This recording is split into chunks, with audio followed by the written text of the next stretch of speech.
Beer with Pleasant Strangers, episode 2. All right, well, welcome to another episode of Beer with Pleasant Strangers podcast. I'm joined today by my good buddy Nick Guy, who has graciously joined me. So thanks for coming, Nick. Yeah, dude, anytime, Joel. Anytime you need me. Yeah, I know, anytime. I will totally call upon you. Oh, yes. This is, once again, this is just a podcast. It's about craft beer. Generally tends to be localized geographically to Southern California, but we try all sorts of stuff from everywhere. And we try to be as non-highfalutin as possible about this stuff, you know? So you just, what does that mean exactly? It just means like down to earth. Okay, I got down to earth. Realistic, okay, cool. Know? That works for me. So since this is actually the first time I've had a podcast with you, I'm going to do just regular. I have some questions I'd like to ask everybody. Yeah, go for it. Pretty easy. How did you get started, like craft beer? Dude, I grew up in San Marcos, kind of like on the border of Escondido. I mean, Stone was always in my backyard. I was kind of like one of those bad kids with a sister, or actually like one of my best friend's sisters. Turned 21 when everyone else was like a little bit younger, so I had like the luxury of strolling through a grocery store and seeing all the cool stuff on the shelf, and just being like, hey, can I try this week? Can I try that this week? Can I try new things? But like I've always kind of been the kid that goes into like the grocery store with my mom and try like what's new on the shelf, what's that new drink, what's that new juice, what's there. So beer was just kind of like a natural progression of like, hey, this is cool. What's new and what's next? What's the next thing I can put in my body that tastes amazing? Cool. Okay, Yeah. I can relate to that for sure. Although I have a younger brother and 2 younger sisters, so I was always the one who had to set the role model for them. Ooh, yeah. My parents totally made me put the pressure on me for that. Well, you can always be the bad kid, Once you're the bad kid and you show everyone else, like, don't be the bad kid. Yeah, I definitely edged on that a little bit, but enough about me. So can you describe the moment that your palate expanded? Was there a moment that you were like, you suddenly had a light bulb go off? You're like, whoa, this is like my palate is changing. Indeed, I did. For me, it was I was going around like kind of like bottle hunting kind of in the days. When I was kind of just looking around for new beers, just finding out about like Pliny and how just distribution of beers to bottle shops work and how to like go to different places, find unique things and cool stuff like that. So I was over at Pizza Port a lot over on Carlsbad Boulevard, like the downtown location. And I went over to Texas Wine and Spirits right down the street. Oh, yeah. Texas. I was just getting into the brewery, and I didn't know anyone in the Reserve Society or anything like that, so it was hard for me to find bottles. So I was just going through stuff, and then I kind of saw how they had like a mix of different brewery bottles on their shelf. So I kind of went through, and I found I think this was like maybe like 2013, like one of the original batches of Filmishmish. It was like overpriced. It was like $45 or something, but like it didn't. No one in the public got to see it. I couldn't trade for it. I couldn't find it. I was still kind of understanding how trading worked, and I went and I tried that, and I didn't understand how sour it was supposed to be or how fruity it was supposed to be. And after I tried that, it kind of just like changed my mind forever. I was like, damn. That's that moment where, wow, beer can taste like this. Like, why don't people understand this? Like, I love this. This is fantastic. Yeah. But where are those other people that actually love that stuff? Like, that's fantastic. Everyone needs to try it. So that's pretty interesting. Filmishmish was one of those beers that like flipped the switch for you, kind of like you had that moment. I never expected it to be that sour, that fruity. It was just like I thought, okay, cool. This is like a cool fruited different beer. Okay, I get it.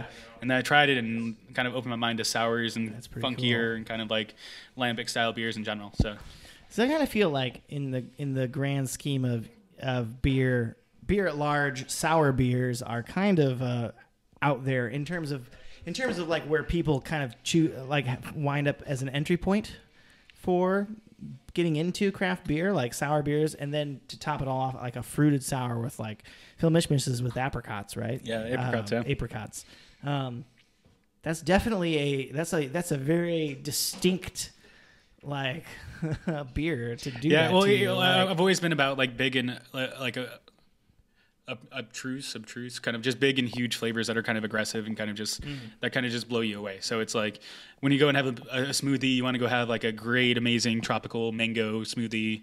Sure, you have a little bit of almond milk, but you don't want like something bland and easy drinking, kind of like a normal beer. I want something that's going to blow my mind or just change the way that you think about things. And that's kind of like how I still buy beer and how I kind of think about beer today. Interesting. Okay. So now that you're into craft beer, you're in kind of the you're in the scene, what have you. Yeah. What's like something that bothers you or bugs you or you're annoyed by in the craft beer scene? What's something you're like like craft beer Illuminati for real? No, like seriously. So is that real? Is that a real thing? I think it thought exists. It was just mythical. I think it exists. It's mythical. It's still like no one has confirmation, but it's still probably out there somewhere. I'm looking at you. You're there. Maybe they're tuning in. Really what's kind of fucking me up is kind of just like the scene about kind of just trading. It's like dollar for dollar versus rarity versus everything. I feel like it's almost kind of just ruining beer, where it's like other people's scenes are like grown past where San Diego has been. San Diego in the past couple of years has been amazing. I still love San Diego. I still drink so many beers here in San Diego. I still love all these brewers. But it's like we've gotten to a point where it's so big that we have so much saturation where we can go and buy like a cool beer every weekend. Yeah. Where it's like these people have releases where they go out like once a month and that's all they get the entire month. And then in order to trade for those beers, we have to give up so much in order to get that single beer or something like that. Okay. It's almost where it's like oversaturation, because it's like it goes back to like right now with me in the Vale, like I collect cat beers and I'm all about cat beers and I'm trying to get this Vale beer. Cat beers, yes. Beers with cats on them. I can't trade for it because it's so hard to get. It's like I have to go trade someone else to get something else to get something else, and I don't want to do that.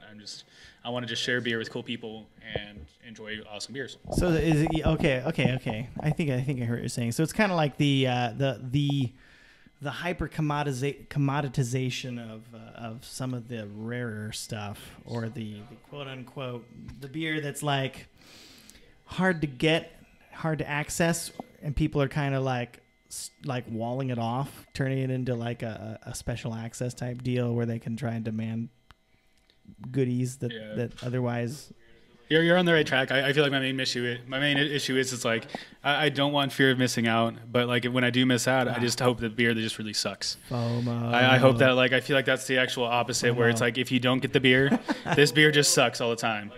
But if you get it, don't worry about fear of missing out. But if you don't get it, it's a shitty beer. It's just water under the bridge or over the dam or something like that. No. So okay. Having said that, now what's the best thing about the craft beer scene, the industry? What's like your most favorite thing about it? My favorite thing about like beer in general and the industry is like the same thing that I tell like everyone whenever I'm going around, like even going to like bars and just drinking beers with people.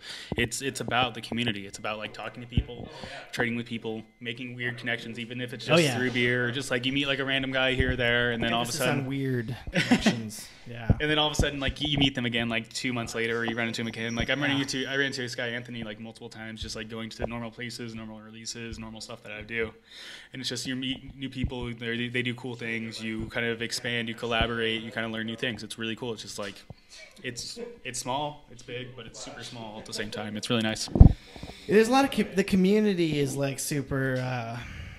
It's super supportive because it's all the people who are into it for various reasons, but they all have like a strong like why behind it, that drives them. What's a brewery that right now you're super stoked on, like everyone should try to get a beer are you talking like fill in the blank. Local, like you're talking San Diego, or just in general? Anything in general. Doesn't have to be local. Right now, just the Vale's knocking my socks like everyone else right now. I feel like I just joined some Vale trading groups. But like I've been trying, I tried a lot of the crucial taunts and the crucial name. That alone, also the brewer Catboy on Instagram. I think it's like @Catboy_. Awesome, doing cool stuff. I love everything he's doing, and I'm just I want him to just leave the Vale and just do everything cat themed. That'd be fucking fantastic. Or just start his own brand, just do everything cat themed. That's cool. That's pretty cool. And all the other beers are cool. Like sour. I haven't had any stouts from them. I've had really good Never Aloha. That was really good. That was like a fruit punch sour. It was a Goza, yeah. A Goza, excuse me. And then their IPAs have just been super solid. Catboy, just single, double IPAs, all Simcoe hops. Fantastic. Loved it. Wasn't like cat piss, even though that's kind of what happens with Simcoe. So it was delicious. So then, if you had to pick a beer from the Vale, what's one beer that just everyone should have from the Vale? Can you pick one? I think it was Crucial Taunt Cubed. Crucial Taunt Cubed. Is that one? So with a 3? 3 is cubed. Yeah. Crucial Taunt Cubed. That's the one that I had. I thought was really good. Dang. I haven't even had that one. It was delicious. I need to get it sometime. It was super hopped up, but it was super well balanced, and it didn't leave any burn or anything like that. And it was cool. Yeah. Cool. Okay, so where do you see the craft beer industry going next? Like, what's something on the horizon? What's something you see coming up? Beer's cool, man, but it's all about mead, man. Oh, mead. Yeah, 100%. So not craft beer. You're talking about craft mead, which I don't even know if there's any commercial mead really, if you think about it. Like, I mean, it's few and far between. There's a few good like meaderies out there that I'm really liking what's coming out. Like, I'm sure there's some out there that I haven't tried that are doing great stuff too. But right off the bat, like Superstition out of Arizona, they're doing some fun stuff. Okay, Superstition. Gargeist, I believe that's how it's said. Oh, yeah. I don't know how to pronounce it. They're from Tampa, though. Yeah, Tampa Bay, Florida. Tampa, Florida. Okay. Yeah. They're just set to open up. I'm still trying to figure out how they're releasing their bottles and stuff. But like my number one favorite for sure, like hands down, is Schramm's. Schramm's mead out of Michigan. Ferndale, Michigan. Oh, they do amazing Detroit, stuff. Like Detroit. Because like really like the meads that I really like and I think are going to be like super popular, kind of like wine based, fruit based, kind of like meads where it's like they're ageable for 15 plus years. You can keep them in your cellar. They can. Oh yeah. They're collectible and tradable. There's estates, kind of like how Napa has. It's gonna be the same thing. It's kind of just like that's how it's gonna be in like the next as craft beer gets popular. Like craft beer is already super popular and it's still growing. And don't get me wrong, craft beer is gonna be here forever. But there's gonna be like a leveling off point where it's like people want to drink more stuff, and I'm all for more variety. And like if something else comes along that's better than me, put it in my glass, man. Sweet. All right. Well, thanks, Nick. Thanks for joining me on this program. We're going to do some tastings here coming up in a minute. But before we do that, how can anyone follow you? Are you on Instagram, or like how can people get a hold of you and discover more of your escapades? I mean, I have my personal Instagram, but I just started up a beer Instagram. It's called Beershire Cat, Beer Shire Cat, kind of like Cheshire Cat. Cool. I'm kind of just popping up, drinking beers, taking pictures of random beers. Like I go on a lot of beer hikes now and stuff like that, and kind of just if you see me at an event, come say hi. Maybe I'll have something in my trunk I can kind of just give you for free, just because you found me, because I'm fucking disappearing left and right, man. Yeah. Okay, cool. And so all that will be in the show notes, by the way, too. So if you missed any of that, just go to the show notes on our website. You'll find all that information. Now you can follow Nick and his escapades. Yes. And clue him into more cat-themed beers and beer glasses, because he is a total seriously. If anyone has one, DM me, let me know. I will trade you way more than you need.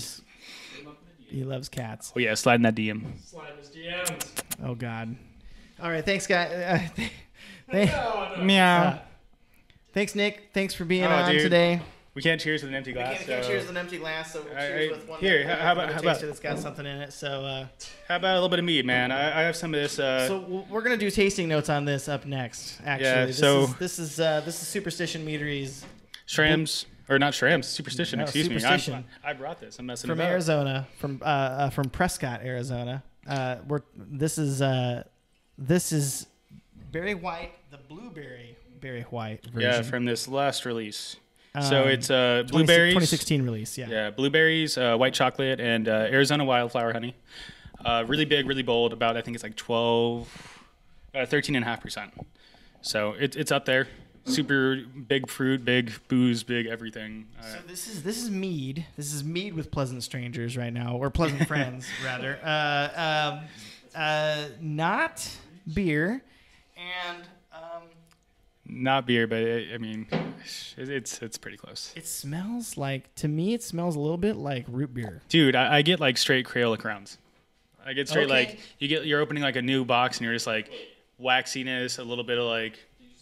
I get that Crayola. Is it crowns or crayons or crayons? Just how about Crayola? Did I just say Crayola? Our director of photography is now questioning the pronunciation of the word crayon. I'm just gonna get something out right now. I pronounce everything wrong, but like it's cool. It just smells like it reminds me of like a cola on the nose, I should say. I haven't tasted it. See, I kind of get almost like a grapiness too. It's like kind of like Crayola, crayons, and Concord grapes. Okay, Concord grapes is actually a pretty good note from. That's actually kind of interesting because I grew up on Concord grape jelly and jam. Welch's. Yep, Welch's. But Welch's is owned by Smucker's, I believe. Yeah, Smucker's and Welch's, I believe. Same. And Smucker's is based in Ohio, and Concord grapes are actually a staple that's grown on on the islands in Lake Erie, the Great Lakes. Oh, wow. They grow them. There's actually a winery up there on the Middle Bass Island. Do you know the number one community that consumes Concord grapes? I don't know. The Iroquois? Actually, very good guess, Joel. Very good guess. But the Jewish community due to Passover, because it's either grape juice or wine. Oh. And that's usually the grape juice of choice because it's so cheap. Oh. Okay. You can probably edit that out. No racism. Sorry for anyone who's... Actually, I heard that in NPR. I'm sorry. I'm so sorry. I lost track. It's from NPR. There you go. You heard it first. Yes. First. If you're Orthodox or Hasidic or... I'm sorry. I'm so sorry. No offense meant. We're just... but still... Okay, but back to superstition. Back to superstition. Back to this beer... It's not beer. It's a mead. Gosh, man. It like makes me think of... It teleports me back to like my grandma's kitchen when she was making... She would make a cheesecake, not the New York style. She would make like a soft, fluffy cheesecake with a graham cracker crust, with some kind of like pie filling on top. Usually it was like a cherry pie filling, but sometimes she made it with blueberry pie filling. And this is what it's making me think of. It's making me think of blueberry pie filling cheesecake, graham cracker crust like confection. It's just so like sweet, and it has that. It's almost like a ferment. It is fermented, obviously. It has a little bit of that, like... I just keep getting wax and fruit and sweet. It's got a little bit of that aged fruit. It's just like decomposed fruit. So, yeah. Yeah. When you taste it, though, it kind of just explodes, though. It's kind of just like... It does. It's so... It's so rich. Yeah, super rich. And a little bit acidic, too. Kind of just like acidic, sweet, strong, rich, fruity. Like if I was just squeezing out jelly filling from a donut into my mouth, like I can imagine this would be close. Close approximation. Do you get much like white chocolate or anything like that? Like, am I only getting white chocolate as like the waxiness on the nose, or? Okay. Now that you're saying that, I could totally like see the white chocolate element of it, but I think that's the finish. I think that's partly. I'm interpreting as like a cream cheese or like a cheesecake cream filling could also be interpreted as a creamy white chocolate. Like it's got like a buttery, smooth, definitely like aspect to it. It's not an off flavor. It's not like something weird, or it's not like a dairy lactose or anything like that. It's just creamy. Do you get like honey like flavor? Do you taste like honey, or do you just taste sweetness? No, I do taste honey, but it's like far down the list of other flavors that I taste. Like honey is there, but up front I would say it's berries, just berries. Like I wouldn't peg it as blueberries specifically. No, I wouldn't either. Like it could be any berry. It could be blackberry. It could be blackcurrant for all I know. It would be a dark berry. Yeah. A mulberry. Boysenberry. Yeah, Marionberry is a good one too. And then after that I get. I think that then after that I get a creamy, like whipped cream type of sweetness, and then after that I get a little bit of like earthy flavors, and then I would say the honey, if I would characterize it as like that honey sweetness, which is honey is weird because it's like technically an unrefined sugar, although when you're getting it from the store, it has been refined somewhat, but it hasn't been radically altered right from its original state. Like, I mean, it's changed and it's heated. Like, what's cool about like these honeys are like they're all kind of like sourced from the farmer, so it's like the most natural, the most raw, the most like high quality. Kind of like even like because the big thing about mead is like any part of like the flowers or any part of it where like the bee actually harvests any of that pollen will come through in the flavor of the honey. If you heat that honey, if you process that honey, and you get that honey in grocery stores and like the plastic bear or something like that, it actually reduces those flavors, reduces the antioxidants, reduces like the pollen. Like it actually, like honey itself, if you have allergy problems and you eat the honey that's from your local area, it'll actually gradually help you actually get over the kind of those allergies. You'll kind of build immunity to it. It's really cool. So I feel like they use really cool Arizona honey. I feel like I really don't get like a really strong honey flavor. Like it's kind of just like a sweetness. What kind of just puts what's really forward to me is kind of just like berry skins. It's not really like berry juice. It's not really jam. It's kind of just like skinny, but like, don't get me wrong, I would totally bathe in this. I would totally like, if someone gave me like a gallon of this for like my honeymoon, I would just be like, I would be in bliss. But yeah, I can't believe that they actually can get away for like selling these bottles for like $85 a pop. Yeah, that's the only thing that kind of gets for me. Like, I'm happy. Yeah. I'm happy to trade it. It is a 500 milliliter, so it's not a 375. So that's better. But it's still hard to kind of bite that bullet, especially if you're trying to buy a full set. Yeah, no kidding. All right, well, thanks for sharing, man. This has been very like fascinating. Like, mead is one of those things that I do agree with you. It's on the horizon. There's a lot to be done with mead, and there's a few that are places in the United States that are really innovating, and it's still the wild, wild west in many ways, and it's really good. And it's different, though. It's totally different. Well, it's not. It's totally different from beer in the sense that you got a 500 milliliter bottle that you can stick a cork back in. You can keep drinking it for over the course of a week. Oh, totally. You know? Yeah. And nor should you be expected to kill an entire bottle in one evening. No. I mean, that would be unreasonable. You know, but we are getting close to it right now. Yeah, I mean, still like a quarter, maybe. Still got a good decent amount left in there, but that it's something that's an expression of a fermentable, you know. The fermentable world. The fermentable world. That's kombucha. It's not kombucha. It's not beer. It's not wine. It's something that's people are doing interesting, innovative things with, and people are interested in having it. I'm certainly interested in trying more of these after this one. This is the first of the berry whites that I've ever had, and I understand there are others. There's a raspberry, a strawberry, and then a blackberry. Yeah, blackberry too. Yeah. So I mean, this has piqued my interest in the rest of them. So, thanks for sharing. Thanks for being on. Dude, my pleasure. We'll do some more tastings here coming up in a little bit. Until next time, don't be a stranger.